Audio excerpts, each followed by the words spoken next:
ಒಂದ್ ಕಡೆ ನೆಲೆ ನಿಲ್ಲೋರು, ಒಂದು ಮನೆ ಕಟ್ಕೊಳ್ಳೋರು, ಅಲ್ಲೇನ್ ಮಾಡೋರು, ಈ ಒಂದು ಬಿತ್ತನೆ ಮಾಡಿ ಅಲ್ಲಿ ಬಂದಂತಹ ದವಸ ಧಾನ್ಯಗಳನ್ನು ಬಳಸ್ಕೊಂಡು ಊಟ ಮಾಡ್ತಿದ್ರು. ಬಟ್ ಇವರಿಗೆ, ಆದಿವಾಸಿ ಜನಾಂಗದವರಿಗೆ, ಇವರಿಗೆ ಈ ಬಿತ್ತನೆ ಮಾಡ್ತಕ್ಕಂಥದ್ದು, ಬೆಳೀತಕ್ಕಂಥದ್ದು ಕಾನ್ಸೆಪ್ಟ್ ಗೊತ್ತಿಲ್ಲ. ಅವ್ರು ಯಾರು ಸಹ ಕೃಷಿಕರಲ್ಲ. ಇವ್ರದ ಮೂಲ ವೃತ್ತಿ ಏನಪ್ಪ ಅಂದ್ರೆ ಬೇಟೆ ಆಡ್ತಕ್ಕಂಥದ್ದು, ಅಂದ್ರೆ ಪ್ರಾಣಿಗಳನ್ನು ಬೇಟೆ ಆಡ್ತಾರೆ. ಇವ್ರ ಕಾಲದಲ್ಲಿ ಏನು ಮಾಡ್ತಾರೆ, ಬ್ರಿಟಿಷರು ಒಂದು ರೂಲ್ ತರ್ತಾರೆ. ಏನಪ್ಪ ಅಂದ್ರೆ, ಯಾವುದೇ ಆಯುಧಗಳನ್ನ ಬಳಸಬೇಕು ಅಂದ್ರೆ ನೀವು ನಮ್ಮ ಅನುಮತಿಯನ್ನು ಪಡಿಬೇಕು ಅಂತ.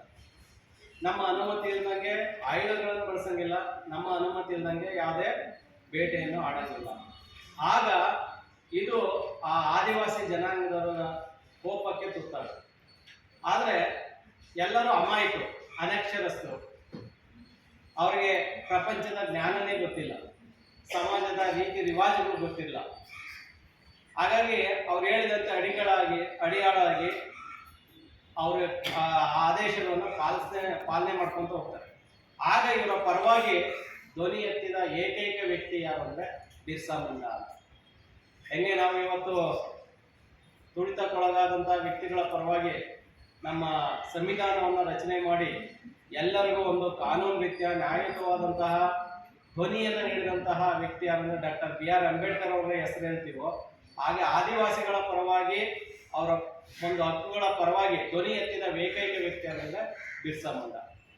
ಅವರು ಬ್ರಿಟಿಷರ ವಿರುದ್ಧ ಈ ಒಂದು ತಂಡವನ್ನು ಕಟ್ಕೊಂಡು ಹೋರಾಟವನ್ನು ಆರಂಭಿಸ್ತಾರೆ. ಇಡೀ ಬ್ರಿಟಿಷರೇ ಎದುರು ಬಿಟ್ಟಿರ್ತಾರೆ. ಆ ಲೆವೆಲಿಗೆ ಹೋರಾಟವನ್ನು ಮಾಡಿದಂಥ ವ್ಯಕ್ತಿ ಯಾರಂದರೆ ಬಿರ್ಸಾ ಮುಂಡಾ. ಅದರಲ್ಲೂ 2000 ನವೆಂಬರ್ 9ರಲ್ಲಿ ಈ ಒಂದು ಜಾರ್ಖಂಡ್, ಛತ್ತೀಸ್ಗಢ, ಉತ್ತರಾಖಂಡ್ ಅಂತ ಸಪ್ರೇಟ್ ರಾಜ್ಯಗಳು ಕ್ರಿಯೇಟ್ ಆಗ್ತವೆ. ಈ ಜಾರ್ಖಂಡ್ ರಚನೆ ಆದಮೇಲೆ ಇವರಿಗೆ ಹೆಚ್ಚಿನ ಪ್ರಾತಿನಿಧ್ಯವನ್ನು ನೀಡಲಿಕ್ಕೆ ಆರಂಭಿಸ್ತಾರೆ.